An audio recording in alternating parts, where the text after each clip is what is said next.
मुरादाबाद के civil line स्थित मंडल rail प्रबंधक कार्यालय में अखिल भारतीय मांग दिवस का आयोजन किया गया। यह कार्यक्रम ऑल इंडिया रेलवे फेडरेशन के महामंत्री कॉमरेड शिव गोपाल मिश्रा के आह्वान पर आयोजित हुआ। कार्यक्रम की अध्यक्षता मुरादाबाद मंडल के मंडल अध्यक्ष कॉमरेड मनोज शर्मा ने की, जबकि संचालन सहायक मंडल मंत्री कॉमरेड दीपक यादव ने किया। इस अवसर पर NRMU के केंद्रीय उपाध्यक्ष कॉमरेड MP चौबे ने ट्रेड यूनियन मान्यता चुनावों में नॉर्दर्न रेलवे मेंस यूनियन को भारी मतों से विजयी बनाने के लिए सभी कर्मचारियों का आभार प्रकट किया। उन्होंने कर्मचारियों को यूनियन द्वारा किए जा रहे कार्यों की विस्तृत जानकारी दी और उनके हितों की रक्षा के लिए निरंतर संघर्ष जारी रखने की प्रतिबद्धता जताई। NRMU के मंडल मंत्री कॉमरेड राजेश चौबे ने अखिल भारतीय मांग दिवस के अवसर पर कर्मचारियों के साथ प्रमुख मांगे रखी। नई पेंशन योजना NPS में पुरानी पेंशन योजना OPS के प्रावधानों को शामिल किया जाए। रनिंग स्टाफ को बढ़े हुए 25% KMA का आदेश शीघ्र जारी किया जाए। कार्यक्रम के समापन पर मंडल अध्यक्ष कॉमरेड मनोज शर्मा ने स्थानीय मुद्दों पर चर्चा करते हुए कहा कि इंजीनियरिंग विभाग में LDC ओपन टू ऑल लागू कराने और सभी सेफ्टी कैटेगरी के कर्मचारियों को रिस्क अलाउंस दिलाने के लिए यूनियन प्रयासरत है। इस कार्यक्रम में यूनियन के कई वरिष्ठ पदाधिकारी और कार्यकर्ता शामिल हुए, जिनमें सहायक मंडल मंत्री कॉमरेड AK सिंघल, सहायक मंडल मंत्री कॉमरेड दीपक यादव, मंडल उपाध्यक्ष कॉमरेड रजनीश कुमार चौबे, कॉमरेड खेमपाल सिंह, मंडल कोषाध्यक्ष कॉमरेड नफीस खान, शाखा मंत्री comrade Vinesh Thakur, comrade I1 एडिशन, comrade Rajpal Singh, comrade Sameer Mathur, comrade Anil Kumar Soni, comrade PK Sharma और कॉमरेड AK वर्मा प्रमुख रूप से उपस्थित रहे। इसके अलावा कोऑपरेटिव बैंक के उप सभापति कॉमरेड सुनील सिंह, लेखा शाखा से कॉमरेड अरविंद सिंह, कॉमरेड रवि जिंदल और कॉमरेड कपिल यादव सहित विभिन्न शाखाओं के 250 से अधिक कर्मचारी इस कार्यक्रम में शामिल हुए। कार्यक्रम के अंत में सभी कर्मचारियों ने एकजुट होकर अपनी मांगों को पूरा करने के लिए संघर्ष जारी रखने का संकल्प लिया।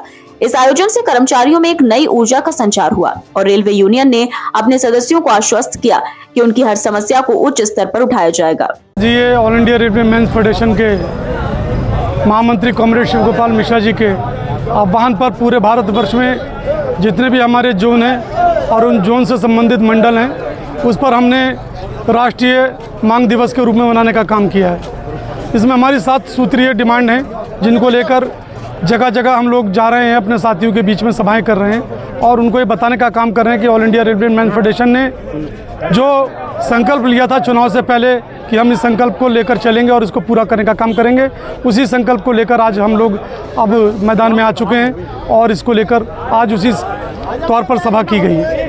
क्या 7 सूत्रीय मांगे क्या है? देखिए, 7 सूत्रीय मांगों में सबसे पहली मांग तो हमारी यही है, क्योंकि भारतीय रेल में 1 लाख से अधिक जो पद हमारे रिक्त पड़े हैं उनको पूरा करने का काम करें, उनको भरने का काम करें। दूसरी, निजीकरण निगमीकरण जो हो रहा है, इस पर रोक लगाने की बात जो है, इसको हम लोगों ने पूरी तौर पर कहा है कि इसको लिए भी हम लोग आंदोलन करने के लिए तत्पर हैं। अगर ये नहीं रुकता है तो इसको आंदोलन के रूप में किया जाएगा। इसके अलावा जो मकानों की, आवासों की, कॉलोनियों की जर्जर हालात है, उनको ढंग से करने की बात है, उनको दुरुस्त करने की बात है, नए आवासों को बनाकर कर्मचारियों को देने की बात है, इसके ऊपर बात हो रही है। 8 घंटे ड्यूटीज जहाँ पर होनी चाहिए कर्मचारियों की, उनको 12-12 घंटे काम लिया जा रहा है। इसको लेकर भी हमने बात की है। इसको भी हमारी जो काम है उसको रोज पोस्टेज भरी जाएंगी, तो उसमें भी स्वाभाविक सी बात है कर्मचारी होंगे तो ज़्यादा काम नहीं लिया जाएगा। हमारे यहाँ कैडर रिस्ट्रक्चरिंग का मुद्दा है। अगर कैडर रिस्ट्रक्चरिंग हमारी समय से होगी तो स्वाभाविक सी बात है कि कई कैडरों में प्रमोशंस होंगे, उन्नति होगी, प्रगति होगी, जो नहीं हो पा रही है। हमारे यहाँ UPS का मामला भी आपने देखा, जो सरकार ने आज की तारीख में जो गारंटीड पेंशन के रूप में देने की बात तो की है, परंतु बहु ओल्ड पेंशन के रूप में जो देने की बात थी, जो कर्मचारी में इसको लेकर आक्रोश है, उसके ऊपर भी विचार करने की बात है। इसको लेकर भी लड़ाई लड़ने का काम कर रही है। ऐसे तमाम हमारे मुद्दे और भी हैं, चाहे वो हमारे उन साथियों के जो ओपन टू ऑल हैं, GDC है, इस तरह के मुद्दों को लेकर भी हम लोगों ने आगे लड़ाई ऑलरेडी लड़ी रहे हैं। इन लड़ाइयों को भी लेकर साथ साथ लड़ने का काम करेंगे। और 25% रनिंग के हमारे जो साथी जिनको रनिंग अनाउंस मिलना चाहिए, उसके ऊपर ऑलरेडी हम लोगों ने, हमारे महामंत्री जी ने पत्र लिखने का काम रेलवे बोर्ड को किया है और वो मैच्योर होकर फाइनेंस में भी पहुंच चुका है। उसको भी जब तक वो नहीं होता तब तक इसको भी लड़ाई लड़ने के लिए हम लोग इस तरह से अपने आक्रोश को व्यक्त करते रहेंगे। इन सब बातों को लेकर आज हम लोग इस कार्यक्रम में यहाँ पर सभा उपस्थित करते हुए, में उपस्थित होते हुए हमारे तमाम साथी यहाँ आए हैं।